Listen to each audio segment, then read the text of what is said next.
संभल में हिंदू मंदिर जिस कल्की मंदिर का दावा करता है, फिलहाल वहां मस्जिद है, लेकिन इस बीच आध्यात्मिक गुरु आचार्य प्रमोद कृष्णन ने वहां के कल्की धाम बनवा रहे हैं। आचार्य प्रमोद कृष्णन जो है वो संभल में लगातार ये कह रहे हैं कि वहां के हालात जो हैं वो बड़े परेशान करने वाले हैं। अब से थोड़ी देर पहले हमने उनके साथ एक इंटरव्यू किया, कुछ सवाल पूछे, जरा सुनिए, आप देखिए। संभल की घटना ने पूरे देश को झकझोर कर रख दिया है। यूपी सरकार की रिपोर्ट कई तरह के सवाल पैदा करती है और आज संभल को लेकर हमारे साथ बात करने के लिए एक खास मेहमान है आचार्य प्रमोद कृष्णम साहब। सियासत से लेकर धर्म में दोनों जगह उनकी सक्रियता है। आचार्य साहब, यूपी सरकार की जो रिपोर्ट आई वो ये कहती है कि सुनियोजित तरीके से हिंदुओं की आबादी को कम किया जा रहा है। हम सुनते आए हैं कि हिंदू इस देश में खतरे में है। फिर मन में सवाल होता है कि केंद्र में मोदी जी, प्रदेश में योगी जी, फिर संभल में ये रिपोर्ट क्या चिंताजनक है? देखिए शुभांकर जी, अगर संभल में 15% हिंदू रह गया है तो उसमें कुछ इस तरह के इंडिकेशंस हैं जिससे हिंदुओं को जागना पड़ेगा कि आखिर 15% हिंदू वहाँ क्यों रह गया और वहाँ से जो पलायन हुआ, आज जो संभल की दुर्दशा है, इसका जिम्मेदार कौन है? संभल एक ऐसा स्थान है जिसका जिक्र पुराणों में है, स्कंद पुराण में है, भविष्य पुराण में है, कल्की पुराण में है और श्रीमद् भागवत में है। श्रीमद् भागवत में स्पष्ट उल्लेख है कि संभल ग्राम मुखस्य ब्राह्मणस्य महात्मना भवने विष्णु यशस्य कल्की प्रादुर्भविष्यति। यानी संभल के गांव में संभल ग्राम, ये संभल मेंशन है और पुराण मैंने नहीं लिखे ना आपने लिखे। श्रीमद् भागवत कहती है कि संभल ग्राम मुखस्य ब्राह्मणस्य महात्मना भवने विष्णु यशस्य कल्की प्रादुर्भविष्यति। यानी विष्णु यश नाम के ब्राह्मण के भवन में, घर में भगवान का पूर्ण अवतार श्री कल्की के रूप में अवतार लेगा। बहुत बड़ी उद्घोषणा है। हजारों साल पहले पुराण लिखे गए, श्रीमद् भागवत लिखी गई। इस उद्घोषणा को आधार बनाकर ही पिछले वर्ष प्रधानमंत्री नरेंद्र मोदी जी को संभल की धरती पे मैंने आमंत्रित किया और वहां श्री कल्की धाम का शिलान्यास कराया। प्रधानमंत्री जी आए 19 फरवरी 2024 को। उसके बाद से संभल को लोगों ने जानना शुरू किया कि संभल कहाँ है, संभल क्या है, संभल के विषय में। लेकिन सच ये है, देश 15 अगस्त 1947 को आज़ाद हुआ, अंग्रेज़ों की गुलामी से हम आज़ाद हुए, लेकिन संभल पर हुकूमत तालिबानियों की रही। और ये बहुत बड़ी बात मैं कह रहा हूँ। ये मैं आपसे यहीं पर आपको रोक कर पूछ रहा हूँ। दो सवाल मेरे। पहला सवाल तो ये है कि आप संभल में ग्राउंड रियलिटी क्या देख रहे हैं? क्योंकि कल्की धाम आपने कहा, आपने प्रधानमंत्री जी को बुलाया, आपसे बेहतर ग्राउंड रियलिटी कोई बता नहीं सकता। क्या वहां ऐसा है जो डराने लायक है? दूसरा, जब आप तालिबानी शब्द का इस्तेमाल करें, आतंकवादियों का जिक्र आ रहा है, ये एक रात में तो हुआ नहीं होगा। आपकी विवेचना इस पर क्या है? कैसे ये संभव हुआ? देश की आज़ादी के बाद बहुत से चुनाव हुए, बहुत सी सरकारें बनी। संभल से सांसद, संभल से विधायक, मैक्सिमम वहाँ जो हुकूमत रही वो डॉक्टर शफीकुर रहमान बर्क साहब की रही। किसी पार्टी का शासन हुआ, मायावती जी की सरकार आई, वो उसमें चले गए, मुलायम सिंह जी की आई, वो उसमें चले गए और मिनिस्टर भी रहे, सांसद रहे, अब उनके पोते सांसद हैं। तो जो संभल की स्थिति है वो थोड़ा सा आपको और पहले जाना पड़ेगा। 1973, 1976, 1978 में दंगे हुए। वो दंगे क्यों हुए? संभल है क्या? ये जो भगवान कल्की का अवतार होगा, इसके विषय में वहाँ ये मान्यता है कि यहाँ भगवान का पूर्ण अवतार होगा। हमारे यहाँ संकीर्तन होता है, जय कल्की, जय जगतपते, पद्मापते, जय रमापते। और ये जो पुराणों की उद्घोषणा है, इसी की वजह से संभल में बाबर के पीरियड में 1526 से 1529 के बीच में मंदिरों को तोड़ा गया। अयोध्या मंदिर टूटा उस समय जहां भगवान आया, लेकिन संभल में भी मंदिर तोड़ा गया और ये आईने अकबरी में मौजूद है, बाबरनामा में भी इसका जिक्र है, कई इतिहासकारों ने इसका जिक्र किया है। और इसलिए तोड़ा गया कि जहां भगवान आएगा ये हिंदुओं की आस्था पर कुठाराघात करना है और मंदिर तोड़ के मस्जिद बना दी गई। अब सवाल है कि जिसको जामा मस्जिद कहते हैं, ये संभल शहर के बीच में है, जिसको जामा मस्जिद कहते हैं उसे हिंदू हर मंदिर कहते हैं। तो हमारे यहाँ ऐसी मान्यताएं, ऐसी धारणाएं हैं कि भगवान का अवतार जब होगा तो ये उसका सेंटर है, ये उसका सेंटर है। तो 1973, 76 और 78 में जो दंगे भड़के वो इसी को लेके भड़के। और आपको शुभांकर जी, आप इसका स्टडी करिएगा कि उस ज़माने में लगातार 62 दिन संभल में मार्शल लॉ लागू रहा, जिसमें हजारों हिंदुओं को कत्ल किया गया था। आचार्य जी, रिकॉर्ड पे मैं समझ गया आपकी बात, लेकिन इस देश में जनता जब सुन रही होगी आपको, उसके मन में ये सवाल आता है, बार बार आएगा, और मेरे जैसे आम व्यक्ति के मन में भी आएगा कि उत्तर प्रदेश में योगी आदित्यनाथ की सरकार है, वो दूसरी बार चुनकर आए हैं और एक पावरफुल सरकार है, केंद्र में मोदी जी की सरकार है, तीसरा टर्म चल रहा है। जो बातें आप बता रहे हैं उस दौर की परिस्थितियां अलग रही होंगी, बीते 15 सालों परिस्थितियां अलग हैं। इन परिस्थितियों में भी ये बढ़ा कैसे? ये 45% से 15% आबादी कैसे हुई? क्या ये पॉलिटिकल है? क्या ये मैसेजिंग के लिए है? या ये वाकई में इतनी डरावनी हकीकत है जिसको लेकर सतर्क होना चाहिए, जैसा कि यूपी सरकार की वो हिंसा की रिपोर्ट कह रही है? अखिलेश यादव की सरकार थी, श्री कल्की धाम के निर्माण का हमने संकल्प लिया था। उसके शिलान्यास की तिथि निश्चित हो गई और घोषित हो गई, सारी तैयारियां हो गई। मुझे पता चला डीएम संभल ने कहा कि श्री कल्की धाम के निर्माण पे पाबंदी लगा दी गई है। हमने कहा भी क्यों? यहाँ हवन होता है, यज्ञ होता है, अनुष्ठान होते हैं, धर्म संसद होती है, प्रवचन होते हैं, कल्की महोत्सव होते हैं, तमाम संतों के प्रवचन होते हैं। ये भूमि हमारी है, कोई टाइटल डिस्प्यूट नहीं है। कि नहीं साहब, डॉक्टर शफीकुर रहमान वर्क जो यहाँ के सांसद हैं, उन्होंने कहा कि कल्की धाम के निर्माण को अनुमति नहीं दी जानी चाहिए। हजारों लोग वहां उपस्थित थे। फिर हम सुप्रीम कोर्ट गए, हाई कोर्ट गए। विषय ये है शुभांकर जी, संभल को समझना पड़ेगा। संभल में आप सोचते हैं नोएडा में बैठे हैं, दिल्ली में बैठे हैं या कहीं और जगह बैठे हैं, श्रीमद् भागवत करने की भी अनुमति लेनी पड़ती थी।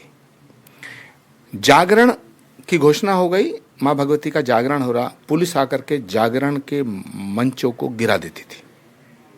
ये किस सरकार की बात कर रहे हैं आप?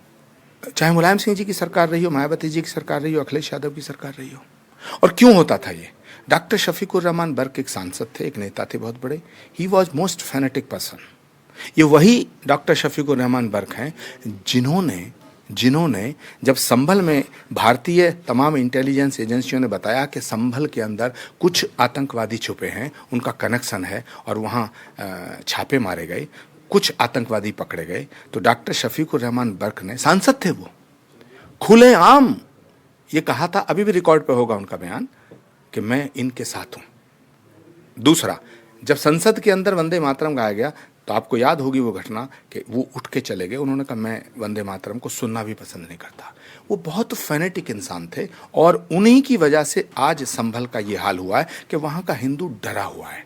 आज भी संभल का हिंदू ये मानता है कि 2027 में अगर किसी वजह से सरकार बदल गई तो मैं आपको आज लिख के दे रहा हूँ, संभल शहर के अंदर ये 15% जो आज हिंदू बचा है, ये 5% भी नहीं रह पाए। आचार्य जी, आप जो कह रहे हो उसमें बहुत सारी घटनाएं जो है शफीकुर रहमान साहब को लेकर हमने देखी है, लेकिन एक आम हिंदू जो संभल में नहीं रह रहा है, जो बाहर रह रहा है देश में, और जो इस वक्त टीवी के माध्यम से आपको देखेगा, उसके मन में तो ख्याल आएगा ना कि 17 में तो योगी जी आ गए थे।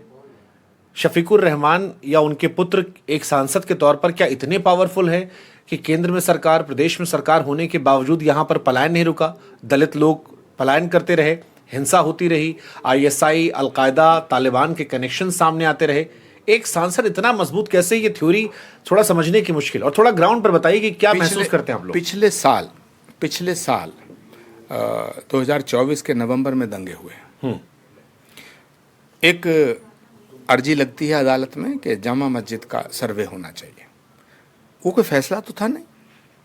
उसके बाद सुबह 6 बजे एक टीम जाती है जिसमें कुछ वकील, कुछ ये सब, कुछ पुलिस अधिकारी। सुबह 6 बजे वहाँ लगभग 1 लाख लोग इकट्ठा हो गए। सुबह के 6 बजे 1 लाख आदमी कहीं इकट्ठा होना बिना किसी प्लानिंग के संभव नहीं, नंबर 1। नंबर 2, जो मैं बोल रहा हूँ, मैं तो अपनी जानकारी और अपने अनुभव के आधार पर बोल रहा हूँ। ये पुलिस प्रशासन और इंटेलिजेंस के रिकॉर्ड पे है। और ये जो कमेटी की रिपोर्ट गई है, ये पता नहीं, मैंने पढ़ी नहीं है ना, मेरे पास है, बट इस में भी ये बात ज़रूर होगी कि ये 1 लाख आदमी इकट्ठे हुए और शुभांकर जी उसमें गोली चली। उसमें जब गोली चली, उसमें जब बल प्रयोग हुआ तो उसमें कई लोग मारे गए। अब उसमें सवाल उठता है, कुछ लोग कहते हैं कि पुलिस प्रशासन ने मारे, जांच चल रही है, उसका फैसला वो करेंगे। लेकिन इमेजिन करो, यदि पुलिस प्रशासन वहां फायर ना कराता तो 1 लाख आदमी, मैं आज आपके सामने रिकॉर्ड पे कह रहा हूं कि वहां डीएम संभल को मारा जाता, एसपी संभल मरते, हजारों लोग मारे जाते। और ये वही पुनरावृत्ति थी जो 78 में हुआ, जो 76 में हुआ। और इसको करके होता क्या था कि संभल में हिंदू और मुसलमान को के बीच में इतनी नफरत और इतनी गहरी खाई पैदा कर दो, जिससे मजबूरी में वो सब के सब एक ही साथ एक ही रास्ता देखें, दूसरा रास्ता ना देखें। मतलब इसीलिए ये कह रहे हैं कि हिंदू सिर्फ खतरे में नहीं है, नरसंहार के डर में जी रहा था, अगर ये ना गोली चली होती तो नहीं होता, नरसंहार होता। मैं हृदय से आभार व्यक्त करना चाहता हूं, अप्रिशिएट करना चाहता हूं वहां के स्थानीय पुलिस प्रशासन को। और अभी भी मैं कह रहा हूं, वहां जाइए, अपनी टीम भेजिए, आप वहाँ किसी भी हिंदू को पकड़ लीजिए जो दुकान करता हो, छोले की दुकान करता हो, कपड़े की दुकान करता हो, सोने की दुकान करता हो, रेहड़ी लगाता हो, उससे कहना कि भाई अगर योगी जी की सरकार यहाँ से हट गई तो यहाँ होगा क्या? वो आपसे कहेगा साहब हम यहाँ रह नहीं पाएंगे।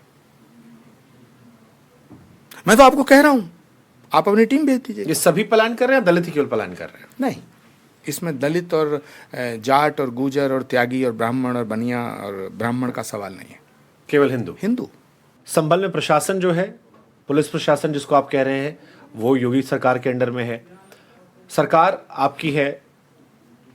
इसके बावजूद कैसे ये पॉसिबल हो रहा है? थोड़ा मैं समझने की चाहता हूं, आप समझाएं हमें कि कैसे ये हो रहा है कि स्थानीय लोग, खासतौर पर जिनका आप जिक्र कर रहे हैं, मुसलमानों का आप जिक्र कर रहे हैं, कि वो इतने हावी हैं कि आप नरसंहार तक का दावा कर दे रहे हैं। देखिए, जो स्थानीय मुसलमान हैं उनमें अच्छे लोग भी हैं। हाँ, अच्छे लोग हैं, हिंदुओं के साथ उनका व्यापार भी है।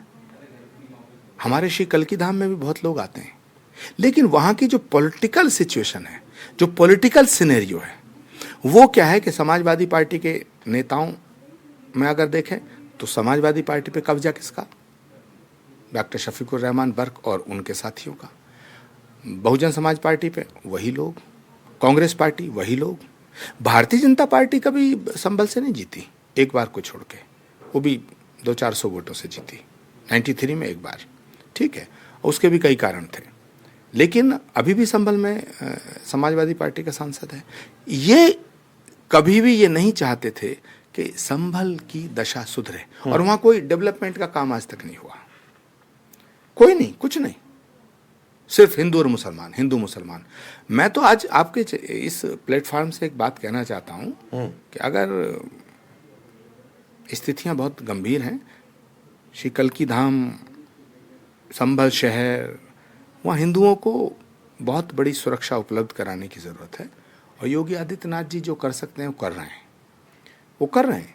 तीर्थों का जीर्णोद्धार भी कर रहे हैं और अपराधियों पे को दंड देने का काम भी कर रहे हैं। वहाँ का पुलिस प्रशासन भी काफ़ी सख्त है। लेकिन ये बात सच है कि हर व्यक्ति के चेहरे पे चिंता की लकीर है, 2027 के बाद क्या होगा।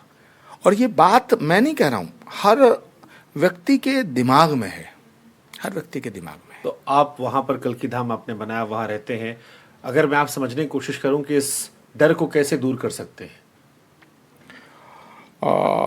कैसे दूर किया जा सकता है?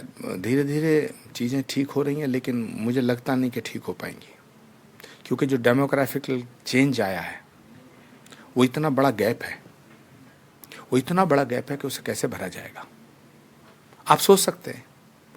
और वो अल्पसंख्यक शहर माना जाता है जहाँ 70% हमारे मुसलमान भाई हैं, उसे कहते हैं, मुसलमान कहते हैं अल्पसंख्यक है।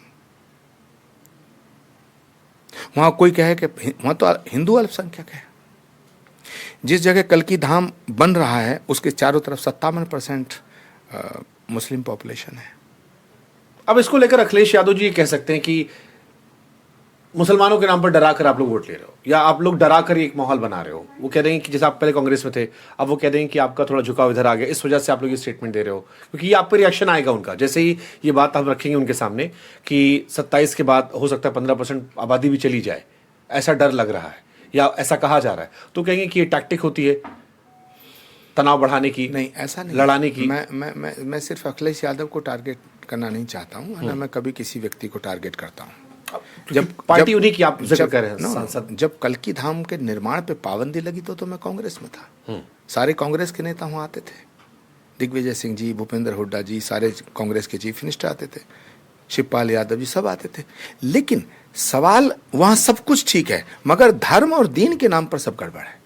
अखिलेश यादव जी की हिम्मत नहीं थी कि जो डॉक्टर शफीकुर रहमान वर्ग से कहते, और मैं ये आज भी बात कह रहा हूँ कि अखिलेश यादव जी कल्की धाम के निर्माण पे पाबंदी लगाना या हिंदुओं की आस्था या हिंदुओं के त्योहारों पर पाबंदी लगाने का काम या जागरण को रोकने का काम या श्रीमद् भागवत की कथा का पंडाल गिराने का काम जब होता होगा तो अखिलेश यादव जी भी हिंदू हैं। मुझे नहीं लगता कि उन्हें खुशी होती होगी जब रिपोर्ट आती होगी, लेकिन उनकी हिम्मत नहीं थी जो डॉक्टर शफीकुर रहमान बर्ग से या आजम खान साहब से या और बहुत सी सब 40 किलोमीटर के रेडियस में सब हैं। तो फिर कैसे अवतार लेंगे कल्की भगवान, अगर आप कह रहे हो कि वहां पर गजवाए हिंद हो रहा है? इसीलिए तो लेंगे,